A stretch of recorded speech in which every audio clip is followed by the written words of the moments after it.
Hello and welcome to My Dietitian Journey. I'm Felicia, owner and registered dietitian at Paraz Nutrition and My Dietitian Journey. Keeping your time in check for a patient session can be quite difficult, especially if you have a patient who is very chatty. So this video covers my approach to managing your session time with patients. First, I just want to talk about my session length. So in private practice, I have a lot more flexibility with how and when I schedule my patients. This may not be the case if you're working with a company that might set limitations on scheduling times. So for my initial session, I usually block off an hour of time.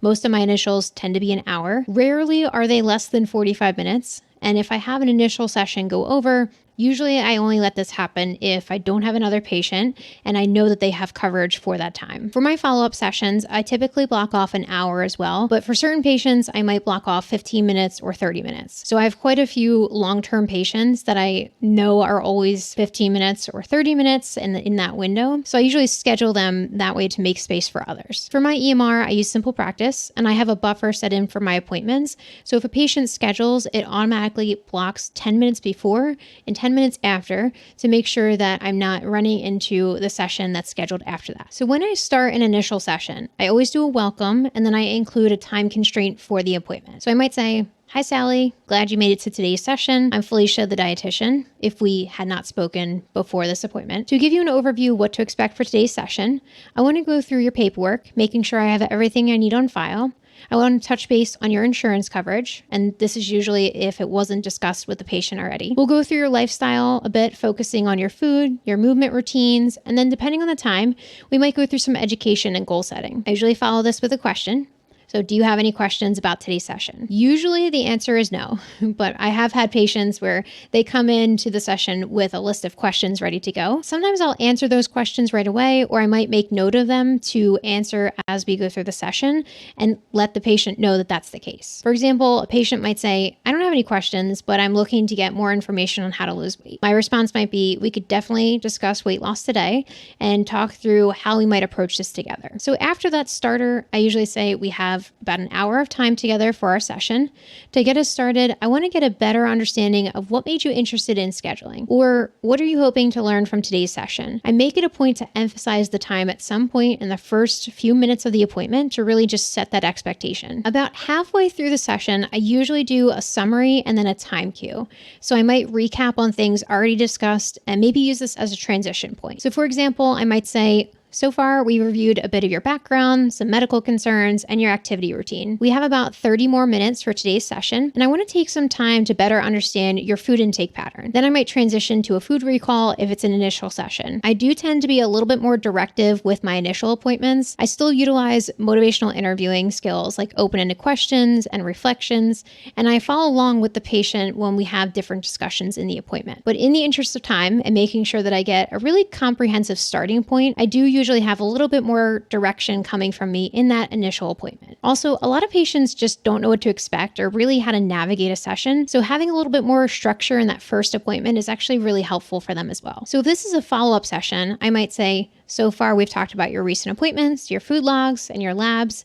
There's a few other things that I wanted to touch base on, but before I do that, I want to check in and see if there's any questions or topics coming up that you wanted to make sure that we discuss since we still have about 30 more minutes." My follow-up sessions are usually more patient-directed and less of me saying, "Let's do this" or "Let's do that." And I like to give options throughout the appointment and some opportunities for the patient to identify some key focus areas with some guidance if needed. When there's about 10 or 15 minutes left in the appointment, usually this is determined by the conversation and when it might be a good time to cue. I might say, "We have a little bit of time left for today. I know we discussed a lot of different topics, and I wanted to check in with you to see if there's anything else on your mind, topics or questions or concerns, and we have about 15 minutes left for our appointment." So at some point, again, I'm cueing that time constraint. Now, depending on the patient and the conversation and really the appointment type, I might introduce goal setting or recap on the goals discussed during the session. Usually, if a patient doesn't have a topic or a question, but we had discussed goals, I might recap. So just to recap on goals, we discussed incorporating some tracking between sessions and how you'll send those logs ahead of time. We also discussed resources to review between the appointments. Now, if the patient didn't already set a goal, I might introduce goal setting. Based on what we discussed today, is there anything coming up for you that you'd like to focus in on between our sessions? This is usually a helpful lead-in for an initial appointment or the follow-up appointment. Sometimes with initial sessions, I might not set specific goals with the patient just yet. If anything, I might have review resources as a goal, or maybe a goal to be something like continuing exercise or behavior that they're already engaged in. I usually frame goal setting with an initial patient. This is our first session together, and this is more of an information gathering appointment. Get to know you, how we're going to work together. I don't typically like to set a lot of goals right off the bat. However, some patients do have a goal in mind based on our conversation. So is anything standing out to you as a goal? And as a reminder, we don't need to set anything just yet. So I really leave it in the patient's hands. And again, that's usually for an initial appointment, because based on that appointment, we might not know what those goals might be, or they may not be ready to set a really specific goal just yet. Usually in the last 5 minutes of the session, we transition to close and then look at scheduling. So for new patients, I might cue this earlier than for my follow-up patients. I might say, we have a few minutes left for today's session, and I want to check in to see if you had any questions or topics that we didn't get to that we can put on the table for the next appointment. I've tried rephrasing this over the years based on the patient, because if I just say, do you have anything else for today's session? I run the risk of really opening the door to a lot more conversation. If that happens, not a big deal. I usually just note the topics to introduce for the next session. I might say, these are really great questions and great topics. We only have a couple minutes left for today. I wrote these down so we could circle back to them at the next appointment. How does that sound? So depending on the topic or conversation, I might also offer a digital resource to send them between the appointments.